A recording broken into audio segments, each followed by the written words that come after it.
es una persona, ¿ok? El anticristo es una institución. La palabra Pontifex Maximus nos revela un cargo político. Entonces aquí está otro error muy frecuente en el cristianismo, porque es la mentira que esparcen los falsos profetas evangélicos, en donde esperan o le hacen creer a las personas que deben esperar a un líder carismático estilo Hitler que venga a imponerse, que sea como alguien joven o algo así. Entonces no entienden que el anticristo es un cargo político. Ese cargo político es el Papa de Roma. Entonces cuando estas personas ven al Papa de Roma ancianito, lo ven débil, enfermito, entonces no pueden creer que el Papa de Roma sea el anticristo. Cuando lo ven caminando por las calles en su papamóvil y la gente feliz saludándolo, no pueden creer que ese sea el anticristo, porque ven a un hombre y no ven al cargo político, ¿ok? Y ahí es donde está el engaño. El Pontifex Maximus es un poder político que cada día toma más fuerza.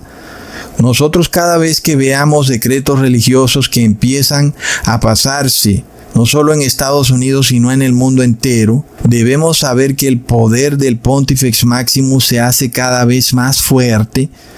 Aunque veamos al hombre, a Bergoglio, lo veamos cada vez más debilucho, más enfermizo, más anciano, más debilitado, pero ese es el ser humano, ¿ok? Claro que Bergoglio se va a morir, y si se muere viene otro papa, porque el asunto no es sobre el ser humano, es sobre el cargo político. Leamos en Apocalipsis 13, versículo 11. Después vi otra bestia que subía de la tierra y tenía 2 cuernos semejantes a los de un cordero, pero hablaba como dragón y ejerce toda la autoridad de la primera bestia en presencia de ella, y hace que la tierra y los moradores de ella adoren a la primera bestia, cuya herida mortal fue sanada. Hermanos, entonces en el fin de los tiempos aparece otro imperio. Aparte de este sacro imperio romano, ahora resurge Estados Unidos. Esta bestia quiere formar una teocracia, ahora conformada por una iglesia evangélica en apostasía, que pretende dictarle al ser humano órdenes para que adore al Pontifex Maximus. Entonces, en este caso, nosotros vemos un error terrible, porque cuando se habla del falso profeta, la gente busca a un individuo en particular, porque no dice falsos profetas, dice falso profeta. Pero no entienden que el falso profeta es una institución, no es un ser humano. Claro que está conformada por hombres, pero no es un ser humano específico, sino que es una institución. Entonces este falso profeta es un poder religioso cristiano en apostasía, que aunque no tiene líder, opera bajo las órdenes del Pontifex Maximus. Y este falso profeta hace que se forme en Estados Unidos una teocracia. Es esta bestia de 2 cuernos, donde un cuerno nos representa a una iglesia sin líder, es decir, que no hay un individuo específico que esté dando órdenes, aunque la iglesia siga las órdenes del Pontifex Maximus. Y nos representa a un gobierno sin César o emperador, porque pareciera que es un país democrático, pero también vemos que tras bambalinas es un país que recibe órdenes desde Europa. Entonces vemos que Estados Unidos pareciera tener una estructura política cristiana, lo que dice la profecía, que habla como cordero, pareciera ser una nación cristiana, pero es una nación que tras bambalinas es un dragón, porque aunque tiene una iglesia sin líder, esa iglesia toma todas las órdenes del Pontifex Maximus para hacer todo lo que le diga el Papa de Roma. Entonces, es de esta manera que la iglesia evangélica pretende inducir al Estado para que obligue a las personas a adorar al Pontifex Maximus, a la bestia, hermanos. Entonces, esta bestia es el anticristo, es un poder que se hace pasar por Cristo, el Papa de Roma, quien se hace llamar vicario de Cristo. Entonces él quiere ser adorado. Y es cuando Estados Unidos empieza a pasar leyes religiosas que buscan que las personas obedezcan los dogmas religiosos del Papa. Es algo como lo que ya vimos en el 2020, cuando se impuso a nivel global el decreto Consalvi, emitido en 1820 por el Papa Pío IX. Y no olvidemos que Donald Trump decretó la operación Warp Speed, donde todo el mundo debía obedecer el decreto Consalvi. Y ahora lo que seguía era eso, que se pasara un decreto o ley de Estado en donde se le obligue a las personas a rezarle a la Trinidad. Pero además, como también ya lo habíamos dicho, hermanos, van a haber unas ciudades donde esto va a ser más fuerte, en otras más débiles. Esto ya no va a ocurrir a nivel federal o a nivel de país, va a ocurrir a nivel regional, ¿ok? Entonces, hermanos, la historia se repite al pie de la letra. Nosotros vemos que el Imperio Romano colapsó debido a su idolatría, inmoralidad y fanatismo religioso. Y para solucionar ese problema, entonces se unió la Iglesia y el Estado. Y resulta que eso vino a ser peor que la enfermedad, porque tomaron al cristianismo y lo usurparon y lo mezclaron con el paganismo romano. Las deidades romanas fueron renombradas y rebautizadas con nombres bíblicos cristianos. A Prometeo le pusieron Jesús. No olvides que Prometeo siempre aparecía con los rayos del sol en su cabeza. Y asimismo, siempre vas a ver en el cristianismo a imágenes de Jesús con rayos del sol en su cabeza. De igual forma, a la diosa Diana le pusieron Virgen María. A la Trinidad le pusieron Padre, Hijo y Espíritu Santo. Entonces el remedio salió peor que la enfermedad. El Sacro Imperio Romano terminó colapsando en el año 1798, repitiendo la historia del Imperio Romano pagano. Entonces, en ese momento la bestia recibe una herida como de muerto, tal y como lo profetiza el apóstol Juan en Apocalipsis 13, versículo 3.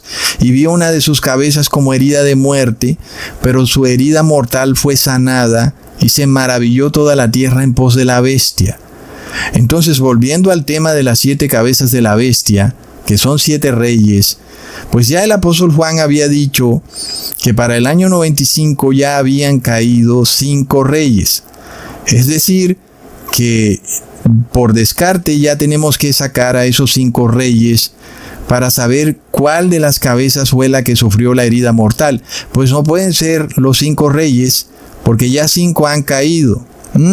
Entonces es bastante obvio que no podemos tomar a esos 5 reyes para decidir si ellos recibieron la herida mortal.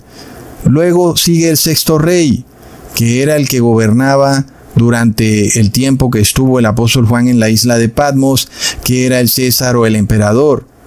Pero también sabemos que esa institución colapsó en el año 476 después de Cristo, donde pierde por completo su poder político. Entonces ese poder tampoco pudiera recibir en un futuro una herida mortal. ¿Verdad, hermanos? Es decir, que ya nos queda solamente una cabeza y no hay más. La única cabeza que queda es el Pontifex Maximus, quien es ese 8º rey, que es el mismo 7º rey, y que sí tenía poder político cuando ocurrió la Revolución Francesa, porque ya vimos que el emperador Justiniano le dio poder político en el año 538. Entonces la profecía se nos dice que estaría hollando y pisoteando a los santos de Dios por 42 meses, que son 1260 días proféticos. Si tú le sumas 1260 días a el año 538, eso te lleva al año 1798, que es cuando esta bestia, que es el Pontifex Maximus, recibe una herida mortal. Plop. Entonces, en el fin de los tiempos, dice Apocalipsis 13, que el Pontifex Maximus o Papa de Roma sana su herida mortal, es decir, recupera su poder político. y empieza de nuevo a perseguir y a hollar a los santos de Dios. ¿Verdad, hermanos? Es de locos. Leamos en el versículo 12. Y ejerce toda la autoridad de la primera bestia en presencia de ella, y hace que la tierra y los moradores de ella adoren a la primera bestia, cuya herida mortal fue sanada. Entonces queda bastante claro, hermanos, que Estados Unidos va a obligar al mundo entero a adorar al Pontifex Maximus. Como ya sabemos, esta adoración ocurre cuando se imponen las leyes religiosas que tienen apariencia de cristianas, pero cuyo fin no es adorar a Dios, sino que es adorar al Papa de Roma, porque se obliga a las personas a obedecer sus dogmas. Es lo que estamos viendo con este decreto religioso en Alabama. Esto nos revela que la herida como de muerto que recibió el Pontifex Maximus empieza a ser sanada, aunque ya ese proceso viene ocurriendo desde el 2020. Pero vemos que de alguna manera eso quedó como enfriado, pero ahora esto resurge nuevamente.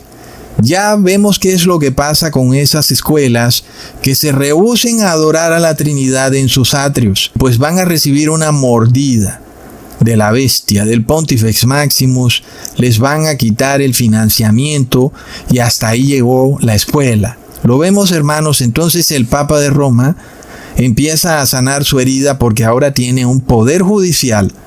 Este poder de pasar decretos de condena. Es decir, que de nuevo estamos ante la ley canónica, de nuevo estamos ante el derecho canónico y de nuevo la Iglesia Católica tiene poder para enviar a la cárcel, para multar, para enviar a la guillotina a todo aquel que no obedezca sus dogmas. Por eso vemos que el anticristo es indudablemente, hermanos, el Papa de Roma. No hay vuelta de hoja, hermanos. Así que, bueno, yo creo que en este caso, esta profecía ahora sí está analizada perfecta y correctamente.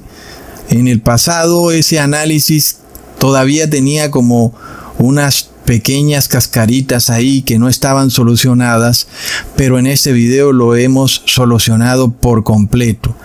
De nuevo tenemos la confianza de que el Padre Eterno nos muestra a nosotros, como la iglesia o el ministerio de Ecusatón Aritmon, la verdad. Tú puedes buscar esta prédica por todas partes en YouTube. Puedes recorrer las 4 esquinas de la tierra. Puedes ir de un lado a otro. No vas a encontrar a nadie, hermanos, a nadie que explique esto como Ecusatón Aritmon te lo explica. Y no lo digo esto como para enorgullecerme, porque ya ves que mi rostro no aparece en el video, sino que lo digo para que nosotros tengamos confianza y nos esforcemos en guardar los mandamientos de Dios, porque podemos ver el amor de Dios derramado sobre nosotros. Porque no es a las grandes iglesias a las que les ha llegado esta luz, sino que es a este pequeñísimo ministerio al que le ha llegado esta luz. Y esto me recuerda a aquellos pastores que estaban velando sobre sus rebaños y de repente un ángel alumbró sus caminos. Así que nosotros sabemos que un ángel nos está iluminando y nos da esta revelación, hermanos, porque todo esto es para la gloria del Padre y del Hijo. Sobre todo cuando podemos ver claramente que nadie más ha sido capaz de revelar esta profecía.